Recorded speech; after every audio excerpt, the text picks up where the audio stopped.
ఇప్పుడు మనం వాటర్ వచ్చాము. లోపలికి వెళ్ళిన తర్వాత వాటర్ బాటిల్స్ ఉంటామని ఇక్కడ వాటర్ బాటిల్ తీసుకుంటాం. మనం లోపలికి వెళ్ళిన తర్వాత అక్కడ చూపిస్తాను, సరేనా? నేను మీకు ఒక అద్భుతాన్ని చూపిస్తున్నాను. ఎప్పుడైనా 2 చందమామలు చూసారా? అక్కడ ఒక చందమామ, ఇక్కడ ఒక చందమామ. పోనివ్వండి, నాకు ఇంట్రెస్ట్ లేదు. చూసారా? ఫ్రెండ్స్ అనుకుంటా. దేని తెలుసా ఫ్రెండ్స్? ఇలా బాటిల్లు డ్రింకులు అన్ని ముయ్యడానికే ఫ్రెండ్స్ తీసుకొని అమ్మా ఆంటీ వేసేసాడు, బాగా వేసేసాడు. చాలండి, చెప్పు. ఉత్తిన మా తమ్ముడు తమ్ముడు ఆంటీ. నువ్వు చాలా కంట్రీలో ఉన్నావు బేటా. ఆ మాటలు ఏం పట్టించుకోవద్దు ప్లీజ్. పదండి మనం గుడి చూద్దాం.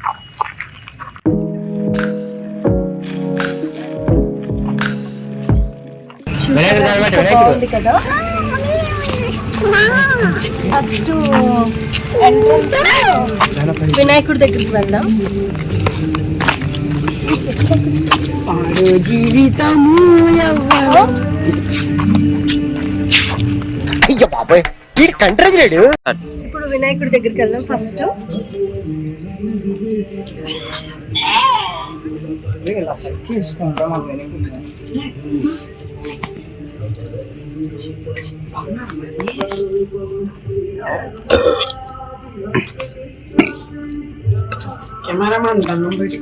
ఇది ఫస్ట్ మనం రామనారాయణకి ఎంటర్ అయిన తర్వాత లోపల గుడి, లోపలికి వెళ్దాం.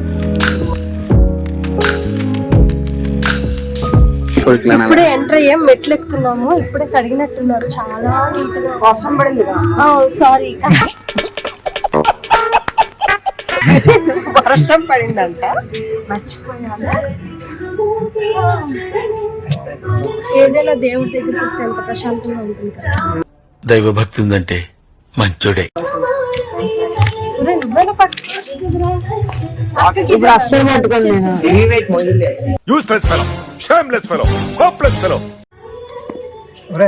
యాందిరయ్యా యాన్ చేస్తున్నా పనికి వాళ్ళందరూ ఎక్కడో లేరండి, నా చుట్టూనే ఉన్నారు, నీతో సహా. ఇప్పుడు మనం సరస్వతి దేవిని చూద్దాం.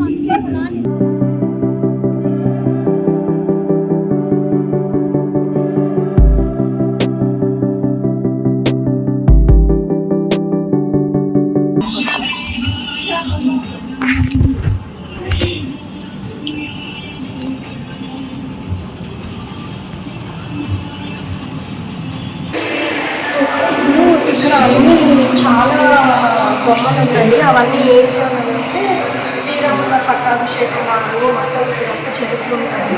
ఆ బొమ్మలన్నీ ఒక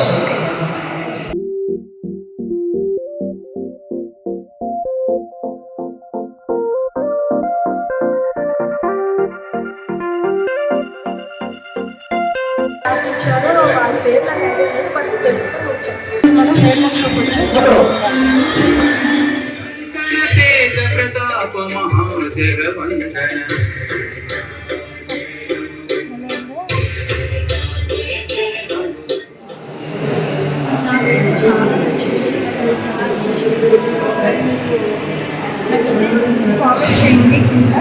అలాగే మీకు ఏమైనా ఐడియాస్ ఉన్నా కామెంట్ సెక్షన్లో చెప్పచ్చు.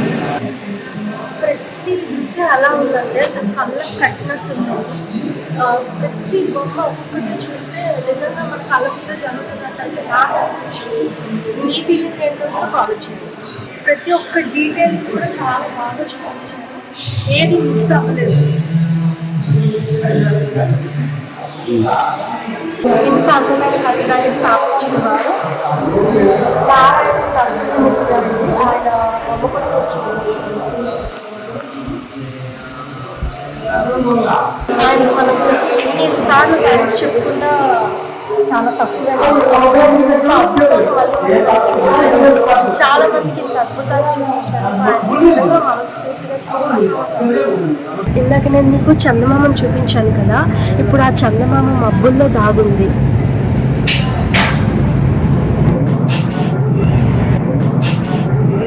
ఎందుకో తెలుసా, ఒక చందమామ ఆల్రెడీ కింద ఉంది కదా, మళ్ళీ నేను ఎందుకు అని దాగుండిపోయింది.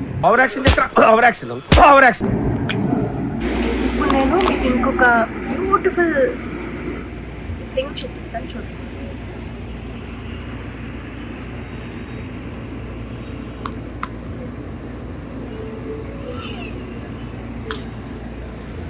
బాగుంది కదా. ఇప్పుడు మనం శ్రీరాముడు వారిని దర్శించుకుందాం.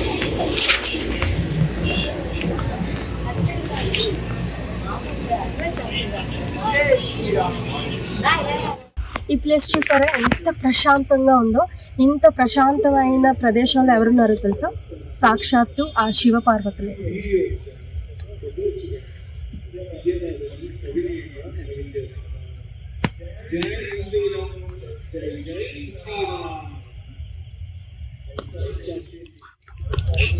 ఈ ప్లేస్ ఇంత ప్రశాంతంగా ఎందుకు ఇక్కడే పెట్టారనుకుంటున్నాను అని అంటే, శివుడికి కొంచెం కోపం ఎక్కువ కదండి, అందుకనే ప్రశాంతంగా ఉండాలని నాకు తెలిసి ఇక్కడ పెట్టినట్టున్నారు. ఇంత ప్రశాంతంగా ఉందంటే ఇక్కడ ఒక 1/2 అవర్ కూర్చున్నా కూడా ఇంకా కూర్చోవాలనిపిస్తుంది, అంత బాగుంది. ఇప్పుడు మనం గోశాల దగ్గరికి వచ్చామండి.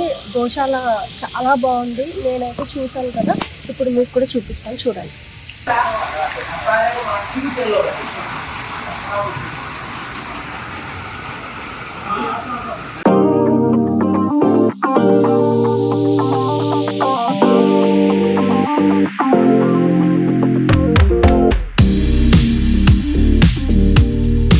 ఒకసారి చూడరా ప్లీజ్. గోమాత, గోమాత, జై శ్రీరామ్, జై శ్రీరామ్.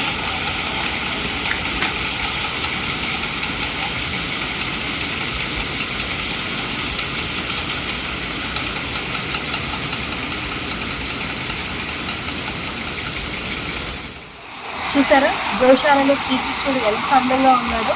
నేనైతే ఈ బ్లాగ్ని చాలా ఎంజాయ్ చేశానండి, మీరు కూడా ఎంజాయ్ చేశారని అనుకుంటున్నాను. ఎందుకంటే శ్రీరాముడు అంటే ఇష్టం లేని వారు ఎవరు ఉంటారు చెప్పండి.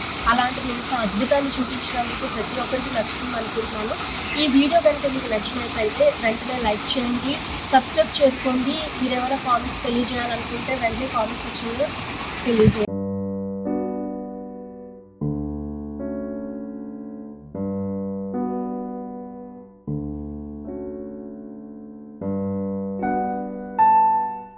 శ్రీరామ్, నాతో పాటు నటీమణి ఆవిడ గ్రీష్మ గారు, తను కొత్తగా యూట్యూబ్ ఛానల్ స్టార్ట్ చేశారు, ప్రేమతో గ్రీష్మ అని.